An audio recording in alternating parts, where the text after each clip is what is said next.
So this brings us to the point, what I was talking about in the last episode, about irreversibility um, and being a child versus being an adult. This brings us to a point which is actually the absolutely crucial point. This is what it all comes down to. This this discussion brings us to that point where we really do have to come face to face with the absolute kernel of everything. Now, it isn't what I'm attempting to talk about isn't easy to understand or explain. I'd be totally lying if I said it was. It might be easy to explain for some people, I suppose, but it isn't easy for me. I find it remarkably confusing, and often when I try, I just end up in a worse mess than I was when I started up. But that's okay. There's no harm in trying again. So one way to talk about this, the crucial, essential point, is to say that there are these two fundamental directions in that exist. So we could also say that there's these two fundamental arrows that really, between the two of them, constitute the whole of reality, the whole show, the whole of everything. And so once we bring it down to these two arrows, which is admittedly a crude way to do it, but we have to somehow find some way of talking about it, we find that everything comes down to this. And so what these two arrows are, there's the cosmic downwards arrow, and there is the cosmic upwards arrow. And the cosmic downwards arrow has to do with what I was talking about, which is this thing called unself-consciousness. So if we say that that is our starting off point, is perfect unself-consciousness, which means no self-consciousness. It's not saying there's no consciousness, there's no self-consciousness. And from this state, about which we can't say very much, we can descend. And as we descend into realms about which we can say things about, but at the same time, these realms that we are descending to aren't real. But we can talk about them. And if we descend further enough, we can say everything there is to say about them and know them 100%. But then at that point, of course, the compensatory device is that they don't exist at all. They're completely unreal, but we can have positive knowledge about them. So the idea is that we opt to live in these realms that can be described, that can be known, that aren't real, because we can know them. And we can also ignore the fact that they're not actually real. We could argue, quite feasibly, it's quite feasible that we could argue that this state of perfect unself-consciousness is a kind of is it in itself an unreal thing, because how could we ever get to how could there ever be such a thing? Surely everything has got some kind of reflexivity in it, some kind of twisting back to see where we're at type of thing. And we can talk about this state by analogy to a state where there is monatomic oxygen, just to help explain it a little bit further. Now someone could come along and say, "Oh, that's rubbish. There's no monatomic oxygen," because oxygen is such a very reactive atom that if there's more than one oxygen atom, they grab hold of each other, they grab hands and become O2, molecular oxygen. And so as we go roaming around in our day-to-day lives, we come across molecular oxygen. We don't come across monotopic oxygen, because oxygen is far too reactive, as I just said. But that doesn't matter. That doesn't mean there's no such thing as monatomic oxygen. Obviously there is, because if there wasn't, there couldn't be any such thing as O2. There's got to be one of them before there can be two of them. So we know there's one of them. The fact that we never encounter it any more than we encounter monatomic fluorine doesn't mean anything. It just means that it's rare, statistically improbable from our point of view. And that's fine. That's no problem. So what? It's rare. So what? It's incredibly rare. That's okay. But it's still a thing. It's just a rare thing. So unself-consciousness is a very rare thing, but it's a thing. So we have to admit that. Just because we never encounter it or never see it or haven't got a clue what it feels like, so what? We can't go discounting things on that basis. The whole point is that it's rare. That's why it's so interesting.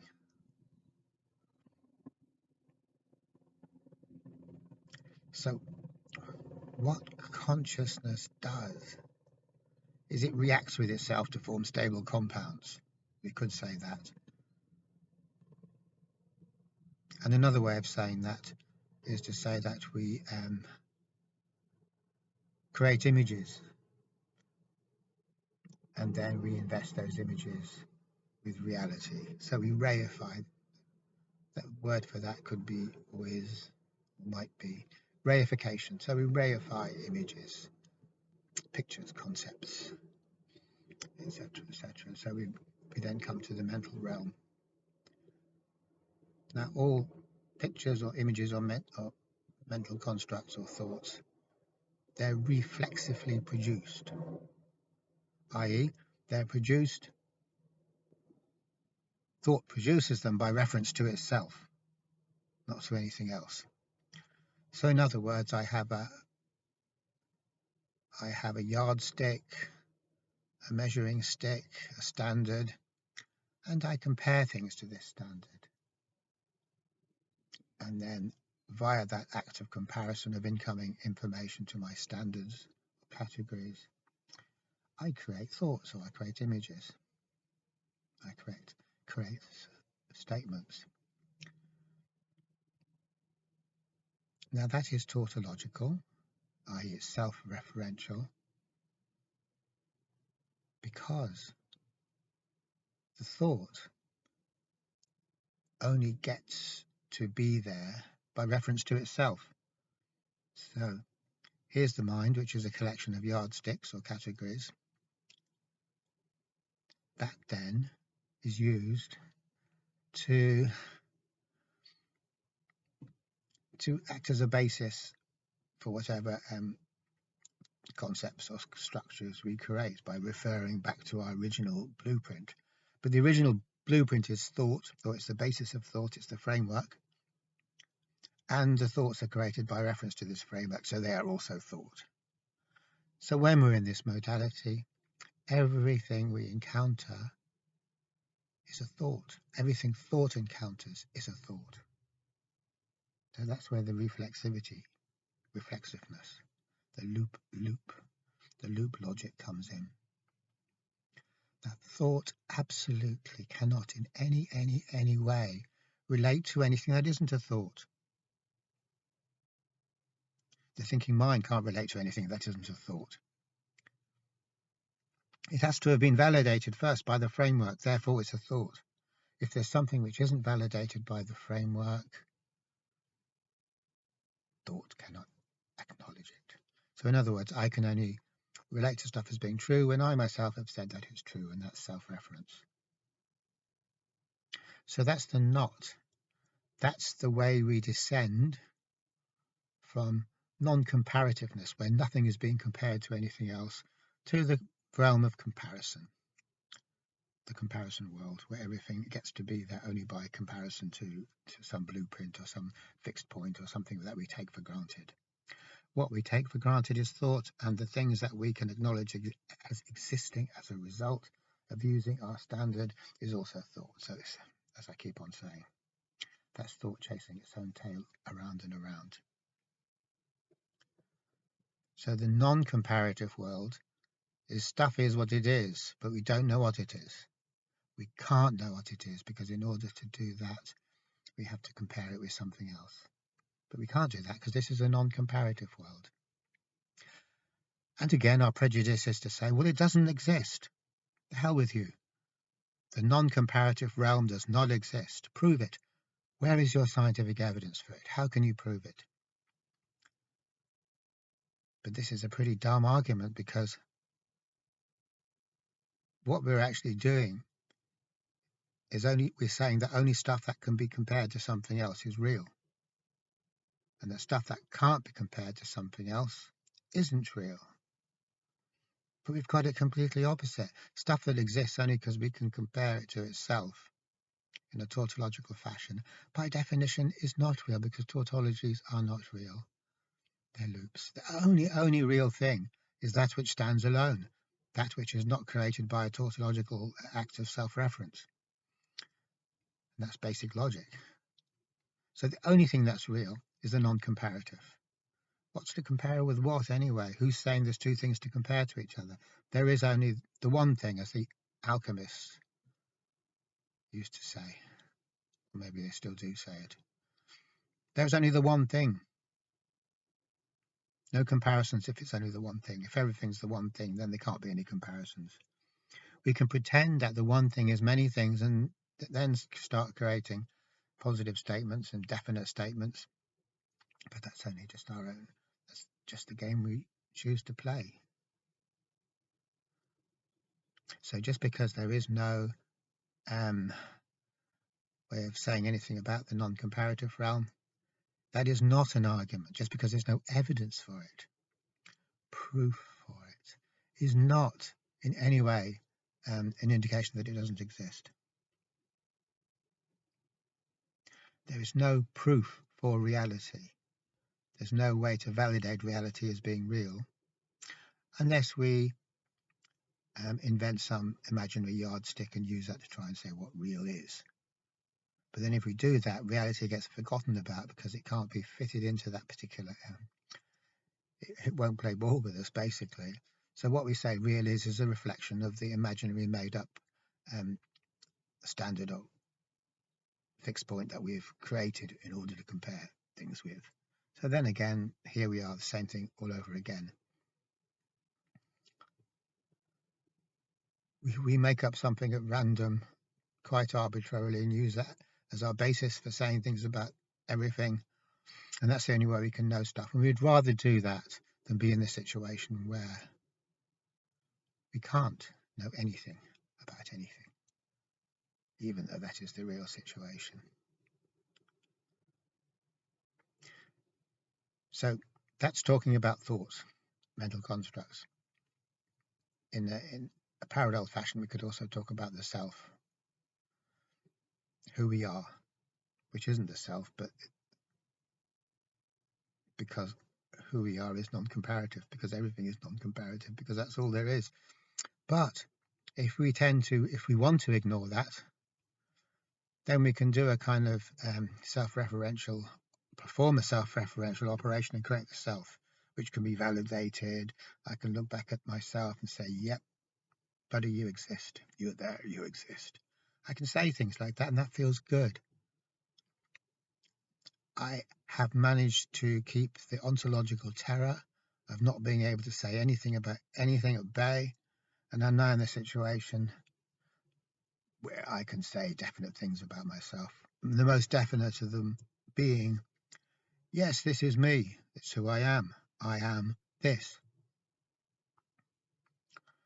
So then, this is self-consciousness. It's like as if I am walking down the street, and every now and again I look at myself, look down at my feet or my trainers, walking in my trousers, and look at myself and think, yep, you're there, buddy. You're there, don't worry about it. So that is self-reference. But imagine you're walking down the road, and we can't even say that because how do we know there's a you? But just being a bit kind of free and easy with our way of explaining things, we could say you're walking down the road, you're walking down the path, and you can't see any evidence that you're there or proof that you're there. And you can't say, yes, buddy, you're definitely there, or anything of that sort. So that gives us a sense of existential vertigo. That's what Kierkegaard called the dizzying freedom. We're free from all of our imaginary little tautological loops that we create to try and prove to ourselves that we exist.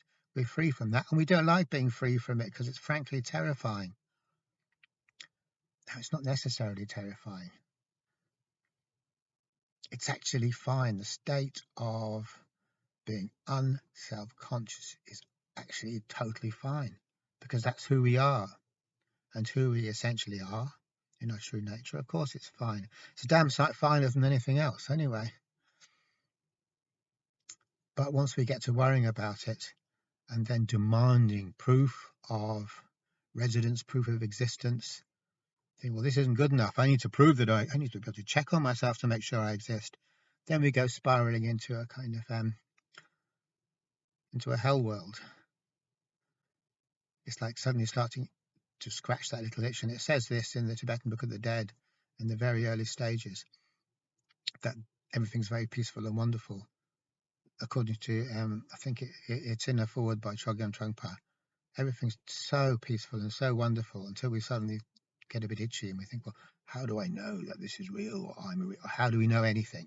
And then then we go down before from that state into a state of duality and confusion and struggling and striving and trying to prove that we're real. We don't need to, but once we start trying to do it, then there's no way out. We're caught up in that. So it's a bit like, and I think Chogyam Trungpa said that as well, it's a bit like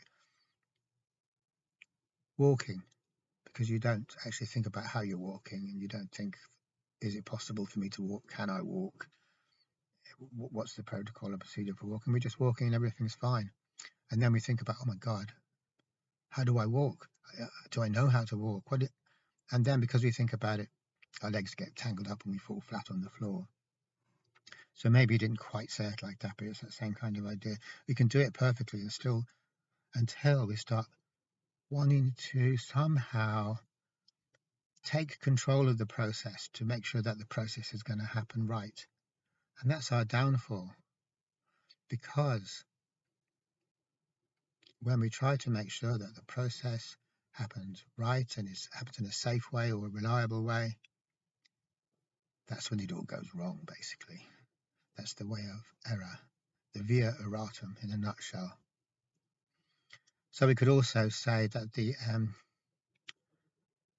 state of pure unself-consciousness is like a state of pure risk. And the thing about risk is we don't like it. Why? Because it's risky, that's why. It's bloody risky. There's no guarantees. So here we are in the state of perfect risk. And that's fine as long as we trust. That's fine as long as we have that childlike trust that we don't have to somehow supervise the whole goddamn process and make it happen the right way, which is the curse of adulthood. It couldn't be finer. Couldn't be finer, because this is the only way things can be anyway, and it's always been this way, and it's never screwed up. It can't screw up. Reality never screws up, as Timothy Leary says. Something like that. Don't worry, reality never goes wrong. It's never gone wrong ever. But when we start to think, well, I have to somehow manage reality, and without really realizing what we're doing, taking responsibility for it, then boy, does it go wrong. Boy, does it screw up. Then it turns into one hell of a nightmare. So it's the same thing. As long as I have got this trust There's risk there. Absolutely true. There is risk. No one's going to deny that. There really is risk. But there's also this trust in the natural process, as we could also put it. Then everything's fine. The moment we stop trusting, which is the via veritas, the way of truth, or corresponds to that, then we create the need to secure ourselves, make sure everything happens, to manage the situation ourselves, and we descend, we go down the cosmic arrow from unself-consciousness to self-consciousness. And then all of a sudden, here we are in this inferior realm, inferior not in a moral sense, but it's just below that. It's a lower state. And we are the self, which has to regulate itself, monitor itself, which is aware of itself and has to keep an eye on itself to make sure we've actually taken over the whole business. So we're busy now maintaining the self. Now, the irony here is that the self is not who we are. What it is a lower analogue of who we are.